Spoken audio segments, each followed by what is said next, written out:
Përshëndetje të dashur dhe mirë se erdhët edhe në video e radhës. Në këtë video do të shohim pak mësimin numër 9 të nivelit A1, pra të nivelit fillestar të gjuhës angleze.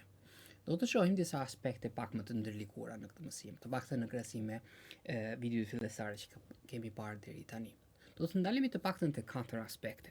Së pari do të shohim pak possessive adjectives, mbiemrat pronor, possessive s, pra s-ja e përkatësisë. Kjo është pak ndryshe sepse nuk ekziston diçka e tillë në gjuhën shqipe, se si do të përdorim shkronjën s në fund të emrave ose të fjalëve që flasin për individët për të treguar përkatësinë, ose sidomos kur flasim në lidhjet familjare, për shembull vajza e filanit, babai i filanit dhe kështu me radhë. Do flasim pak për people, njerëzit, dhe family, familja, se si quajnë personazhet brenda familjes në gjuhën angleze.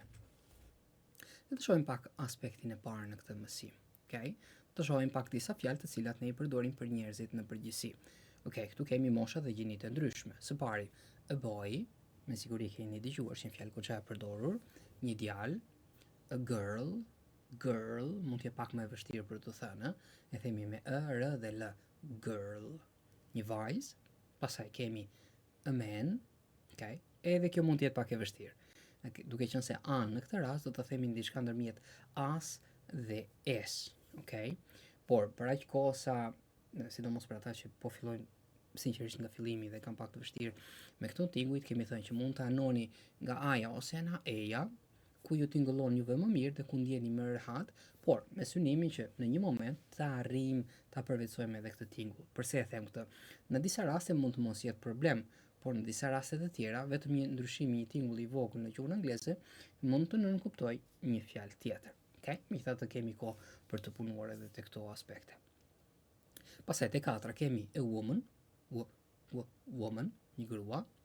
Kemi pesa children, fëmijë në shumës, dhe te 6 kemi friends, okay? Friends, shok, shoqe. Okay? Keni shikoni pak që kur themi fjalën friend, njëjës, ose friends në shumës, kemi in që shkruhet, po kur e themi, nuk themi friend, themi friend, pa i. Ok, le të ecim pak më tej.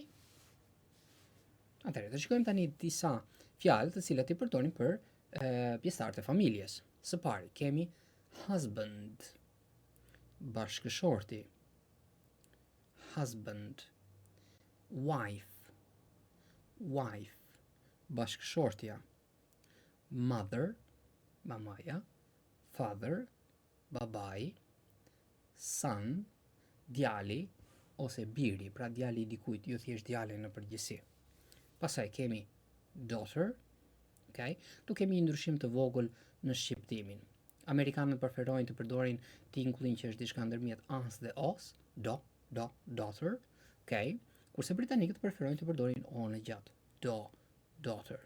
Diferenca është e vogël, sidomos siç tham kur jemi në fillim dhe akoma këto tingujt që janë të ndërmjetshëm mund ta kemi pak të vështirë ti përvetsojmë.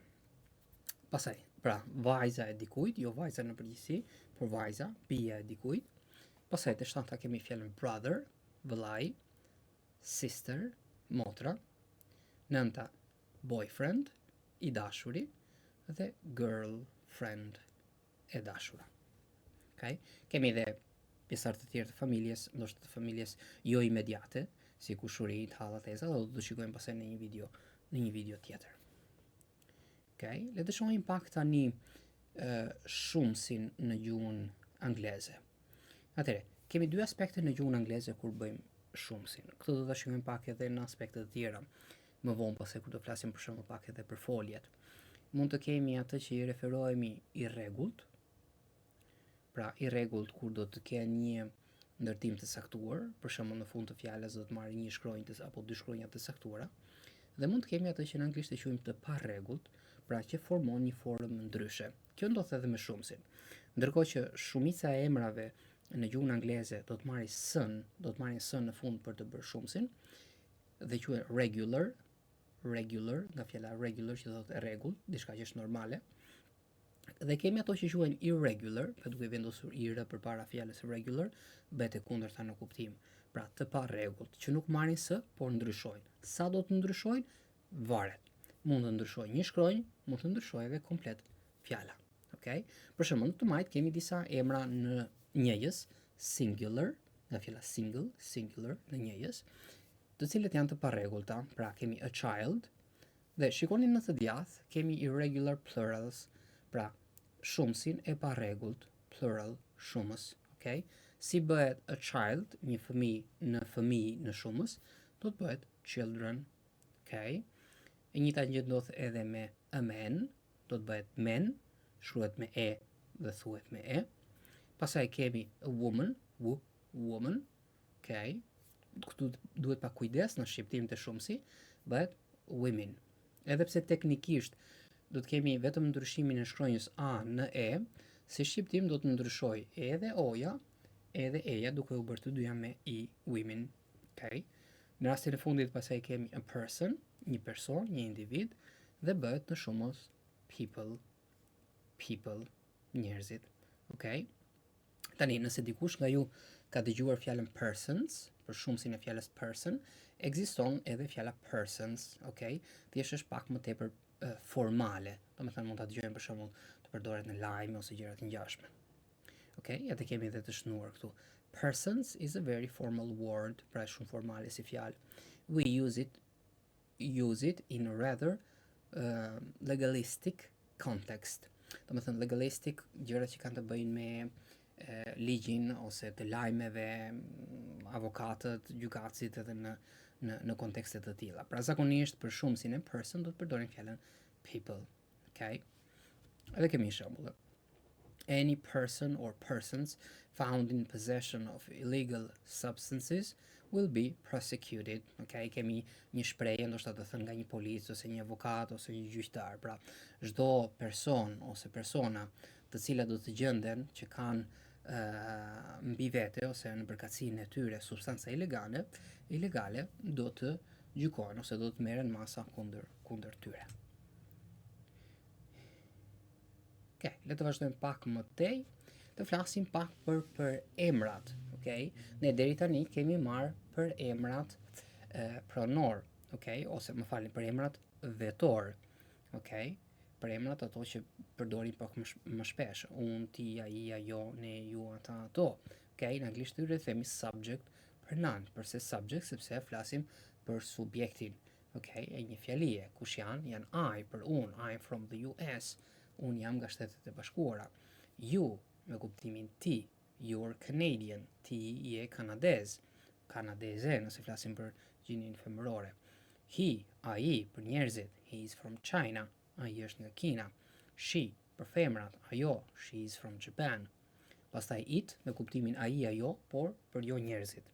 It's a cat, ajo është një mace, okay? We, me kuptimin ne, we're British, ne jemi britanik. You, me kuptimin ju në shumës. Shohim se kemi thënë që në gjuhën angleze you mund të marrë kuptimin ti, pra kur i drejtohemi një personit, mund të marrë kuptimin ju kur i drejtohemi disa personave, ose mund të marrë kuptimin formal kur i drejtohemi një personit, po me përemrin ju, në për shembull ambientin e punës, okay, me një person ndoshta më të arritur në moshë ose që nuk e njohim. Okay? Nuk ndryshon. Nga do ta kuptojmë nëse i referohemi një personi ose disa personave, do ta kuptojmë nga konteksti pastaj. Vetëm nga përemri ju nuk arrim ta kuptojmë. Dhe në fund they, ndryshe nga gjua shqipe që kemi ata ato në varësi të gjinisë, they i përfshin të dyja gjinit, okay? Gjithashtu e përdorim edhe për sendet, jo vetëm për njerëzit. They are from Brazil, ata janë nga Brazili.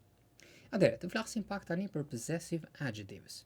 Ato që në anglisht ne quajmë possessive adjectives, në shqip do të ishte mbiemrat pronor, okay? Pra këta mbiemra ose këto fjalë që teknik, domethënë bien te kategoria e mbiemrave, që ne i përdorim për të treguar përkatësi. Domethënë që dikujt i përket diçka, është prona e tij. Për shembull, kemi my, imi, imja. My name is Hannah. Emri im është Hannah. Your, okay, kemi vendosur në të njëjtën radhë, kështu që të kuptoni që për secilin subject pronoun, kë possessive adjective kemi në gjuhën angleze. Your name is Kim. Emri jot është Kim. His name is Tom.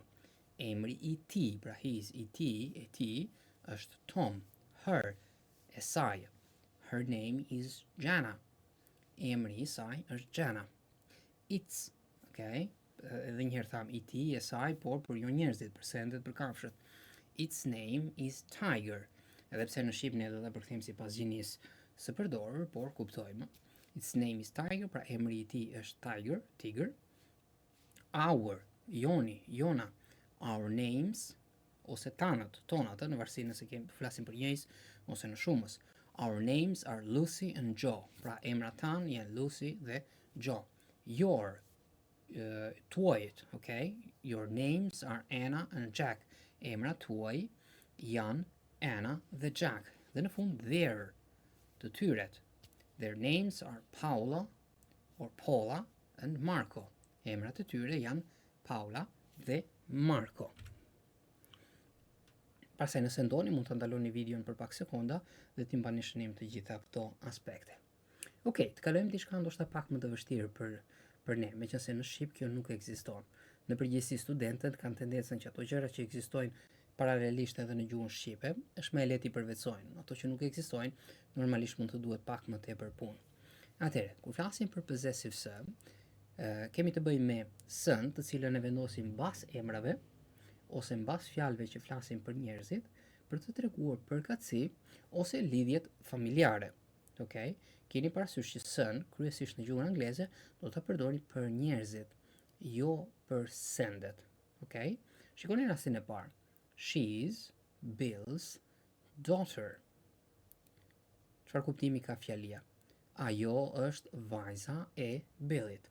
Edhe këtu në përkthim na duhet pak kujdes, meqense ne në gjuhën shqipe kur themi përmendim vajza e dhe pastaj tregojmë individin, vajza e Billit, kurse në gjuhën angleze shikoni që në fillim kemi Bill's, pastaj kemi daughter. Pse specifikoj këtë? Sepse nëse do na duhet pastaj që ne kemi diçka në shqip në mendjen tonë dhe do na duhet ta kthehemi në anglisht, të kemi parasysh që të vendosim në vendin e duhur, mos t'i rendisim radhët sipas radhës që I kemi në gjuhën shqipe. Okay? Aspekti I dytë ose shembulli I dytë e kemi në formë pyetje, gjithsesi s-ja përkatësisë nuk ndryshon. Is this Molly's bag? A është kjo çanta e Mollyt? Okay. Aspekti I fundit. She's my sister's friend. She's my sister's friend. Ajo është shoqja e motrës sime. Okay? Ani, dikush mund të bëjë pyetjen. Por, duke vendosur në këtë mënyrë sën e përkatësisë, pra me apostrofin presje lartë dhe sën e përkatësisë, a mund të jetë pak e vështirë për të dalluar nëse kemi is të shkurtuar, se në fundit edhe is të shkurtuar, pra he is me kuptimin është, ai është, ajo është, shkruhet në një të mënyrë. Atëre, ka të paktën dy aspekte se si, ose dy mënyra se si mund të dallojmë nëse është is apo s-ja e përkatësisë së shkruar. Nëse shikoni një fjali relativisht të shkurtër, kur tashmë ekziston s-ja, atëhere, do me thënë tashmë ekziston is, e shkurtuar apo jo nuk ka rëndësi, atëhere, s-ja tjetër do të jetë s-ja e përkatësisë, sepse nuk mund të kemi dy is në një fjali të shkurtër. Për shembull, si në rastin e parë, she's Bill's daughter, kemi dy s. S-ja e parë është is e shkurtuar dhe s-ja e dytë është s-ja e përkatësisë. Atëherë, pse jemi të sigurt që s-ja e parë është s e shkurtuar, pra is e shkurtuar, sepse mbas it, he dhe she, pra nëse kemi his, she's, its, okay, gjithmonë do të kemi is, nuk mund të kemi s-n e përkatësisë tepër emrat vetor, okay? S-n e përkatësisë do të kemi tek emrat e individëve, emrat personal, mund të vendoset e mbiemri, kuptohet nëse kemi emër mbiemër, dhe fjalë të cilat flasin për individin, si në rastin e tretë, my sister, my sisters. Okay? Dhe një aspekt tjetër është edhe nga konteksti. Nëse nuk jemi të sigurt, mund ta ndajmë në mendjen tonë. Ta provojmë. Nëse ka kuptim si is, okay. Ka kuptim, atëherë si është is e shkurtuar. Nëse nuk ka kuptim, atëherë automatikisht I bie që të jetë s-ja e përkatësisë. Okay? Të tregon edhe aspekti poshtë. It's or its. Okay? Të kemi kujdes. It's me it apostrof s është shkurtimi I it is. Okay? Siç e kemi edhe këtu poshtë. Kurse it's pa apostrof lart është I tij ose e saj për sendet. Dhe kemi dy shembuj. It's a restaurant. Gjat, it is a restaurant. Po tregojmë, ai është një restorant. Kurse it's flasim për possessive, për kacin, Its name is Marco's Cafe. Emri I tij I kujt? I restorantit. Prandaj kemi its dhe jo his. Nëse kishim një njeri, do thoshim his ose her. Its name is Marco's Cafe. Kafeneja e Marcos. Në të njëjtën kohë kemi dhe sën e përkatësisë. Shikojmë pak në të djathtë. Na tregon pak a shumë ato që thamë edhe në shqip. Use s after a person to talk about family and things. Pra do ta vendosim sën e përkatësisë mbas një personi, qoftë emri I tij tham ose fjalët që flasin për një individi. Okej, për çfarë? Për të folur për familjet, pra lidhjet familjare, çfarë ka njëri, çfarë ka tjetri, dhe kur flasim për gjërat, për sendet, okay, për përkatësinë. Dy shembuj të tjerë. Henry's mother, mamaja e Henry, dhe Amy's phone, telefoni I Amyt. Okej. Tani, çfarë të bëjmë nëse kemi emrat në shumës? Kemi thënë që emrat në shumës, emrat të rregullt, do të marrin sën në fund, okay? Atëherë, në këto raste, nëse do na duhet të shtojmë sën e përkatësisë mbas një emri në shumës, nuk ka nevojë ta shtojmë sën, mjafton të vendosim presjen. Këtë na tregon edhe pika e radhës. For plural nouns, put apostrophe after s. This is my parents' house. Okay? Pra mbas emrin në shumës mjafton të vendosim vetëm apostrofën ose presjen lart mbas s-s që tashmë emri e ka për të bërë shumësin. Okay? This is my parents' house. Kjo është shtëpia e prindërve të mi. Parents është në shumës, prindërit. Okay? Mjafton të vendosim apostrofin lart. Atëherë, një shembull tjetër. Emma is Maria's daughter. Okay? Emma është vajza e Marias, kemi possessive s. She is American. Her name's Emma. Këtu kemi is të shkurtuar. She is American. Her name is Emma. Okay? Edhe një herë, nëse keni vështirësi për të kuptuar, mjafton të ndaloni video dhe të mbani shënime ose të ridëgjoni përsëri. Tani, ta vendosim pak në praktik. Okay? Kemi rastin e një familje, prindrit dy fëmijë, domethënë kanë edhe një mace, dhe kemi në rastin e kësaj vajzës e cila e Saras, e cila shkon të kujdeset për fëmijën, ndërkohë që prindërit do dalin për një darkë. Dhe shikojmë këtu se si përdorim mbiemrat e përkatësisë, si për njerëzit, sikur pastaj do t'i referojmë maces. Okay? Është Maria që flet e para, që është gruaja. Hi Sarah, welcome to our house. Përshëndetje Sara, mirë se erdhe në shtëpinë tonë. Ja të kemi our. Okay? Sara, falenderon, thanks. Pastaj përsëri Maria. This is my husband. Shikon, my, imi. Ky është bashkëshorti im. Okej, ndalojmë edhe një sekond këtu.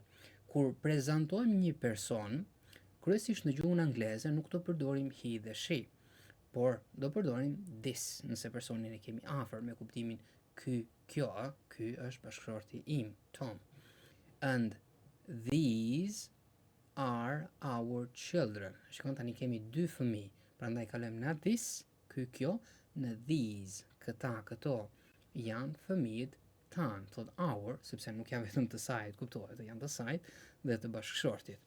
Okay? Si pyet Sara, what are their names? Okay? Themi their, tyret, cilat janë emrat e tyre. Okay?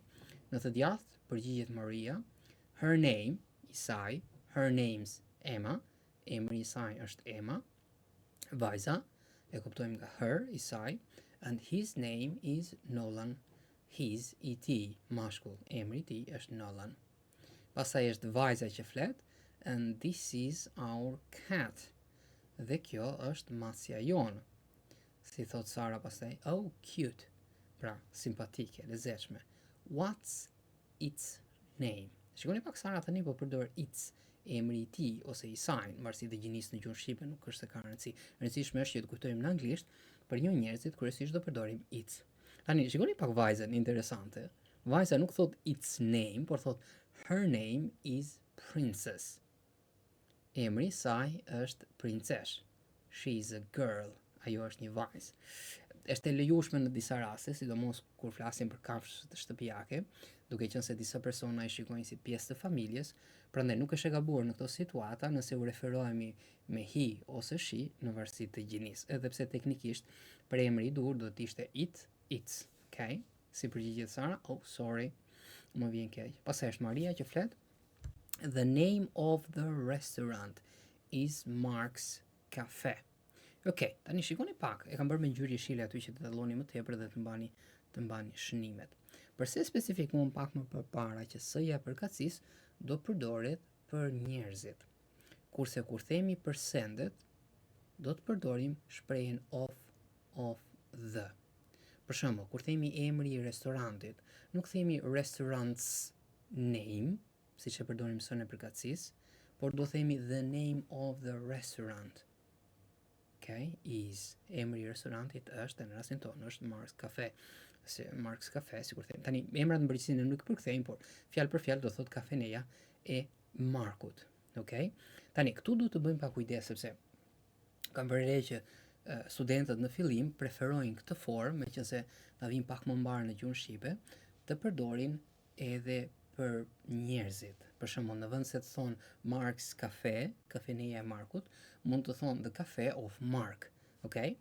Tani, tjetri do na kuptojë se çfarë themi, nuk bëhet fjalë. Por gramatikisht, s-ën e përkatësisë e përdorim te njerëzit dhe of the e përdorim për sendet. Pastaj vazhdon Maria. The phone number is on the table. Numri i telefonit është në ose mbi tavolinë. Pastaj u drejtohet fëmijëve. Now children, this is your babysitter. Be nice to her. Tani fëmijë, kjo është your, pra babysittera juaj. Be nice to her. Sigur të themi jini të sjellshëm me të. Okay? Në shqip ne do na vinte më mbar të themi silluni mirë me të. Okay. Kaq kishim edhe për këtë mësim. Ju falenderoj për vëmendjen dhe dëgjohemi në videon e radhës.